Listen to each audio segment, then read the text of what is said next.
kësaj dosje, pra dosja e ARSH-s. Ndërkohë, për sa i përket dosjes për ish zëvendës kryeministrin Arben Akmetaj, tashmë janë mbyllur hetimet, ka kaluar për gjykim? Në fakt, prokuroria e posaçme ka punuar gjatë në këtë dosje, duhet tekstuar që ne kemi raportuar disa herë shtyrie të hetimeve, kjo për shkak të mbërritjes së letërporosisë dhe për kryerjen e ekspertizave të ndryshme për të sa i takon veprave penale për të cilat akuzohet zoti Ahmetaj dhe në fakt vetëm pak javë më parë tre prokurorët e çështjes, pasi është një çështje me tre prokuror,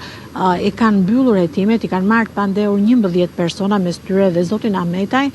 dhe e kanë dërguar ditën e djeshme dosjen për gjykim në seancë paraprake. Do të jetë gjyqtari Erion Çela, i caktuar me shor ditën e sotme, i cili do ta shqyrtojë nëse dosja do të kalojë për gjykim apo do të kemi rikthim të saj në përhetime të mëtejshme në prokurinë e posaçme. Vetë zoti Ahmetaj nuk është i pranishëm, dihet që ai ndodhet jashtë vendit, por krahas tij të pandehur janë marrë dhe ish bashortja e tij, bashkëjetuesja aktuale, si dhe disa biznesmen që sipas prokurorisë së posaçme nga hetimet që kanë bërë dhe nga verifikimet e shumta, ata kanë mundur të provojnë dhe lidhjet mes tyre dhe pagesat që ishin bërë në formë rishfeti nga ana e tyre kundrejt ish zëvendës kryeministrit. Gjithashtu, prokuroria e posaçme në sajt të letërporosive që kam patur jashtë vendit dhe ka mundur të zbulojë edhe një shumë të madhe në vitin 2019 paktën, që zoti Ahmetaj rreth 93.000 euro, që zoti Ahmetaj kishte lënë në një kazino në Malë, të cilën nuk e kishte deklaruar as tek ILDKPI-ja gjatë raportimeve që kishte bërë për këtë vit 2019 dhe jo më pas ose të tregonte dhe burimin e këtyre parave. Pra janë të shumta transaksionet që janë gjetur në emër të që janë bërë nga persona të tretë në kundrejt Ahmetajt dhe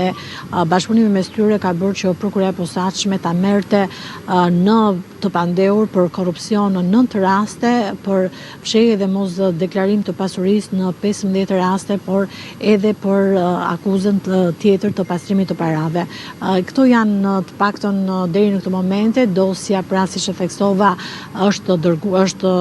hedhur në short, është caktuar gjyqtari i seancës paraprake Erion Çela, i cili do ketë kohën e nevojshme për ta studiuar dhe për të caktuar seancën e parë paraprake sa i takon kësaj dosje dhe më pas pasi të jepet një vendim nëse do të kalojë apo jo për gjykim, do të nisë edhe gjykimi i zotit Ahmetaj dhe personave të tjerë të cilët janë të akuzuar janë rreth 11 persona, ku shumica janë edhe biznesmen të cilët kanë bashkëpunuar dhe kanë dhënë rishfet në forma të ndryshme ndaj zotit Ahmetaj në ato vite, bëhet fjalë për vitet 2019, 2020 dhe mes tyre janë edhe dy biznesmenët e shpallur edhe ata në kërkim që ndjen të lidhur me incineratorët, Klodian Zoto dhe Mirel Mirtiri, të cilët edhe ata kanë akuza të tjera dhe janë duke u gjykuar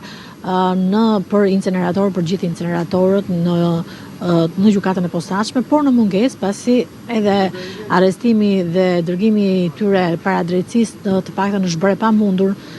pasi ata kanë gjetur vende ku nuk kanë marrëveshje bashkëpunimi sa i takon ekstradimeve nga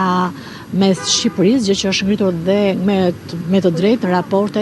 në raportin e SPAK-ut të vitit 2025, ku mungesa e këtyre bashkëpunimeve ka bërë që një pjesë e tyre të qëndrojnë në këto vende për të mos u ekstraduar në Shqipëri.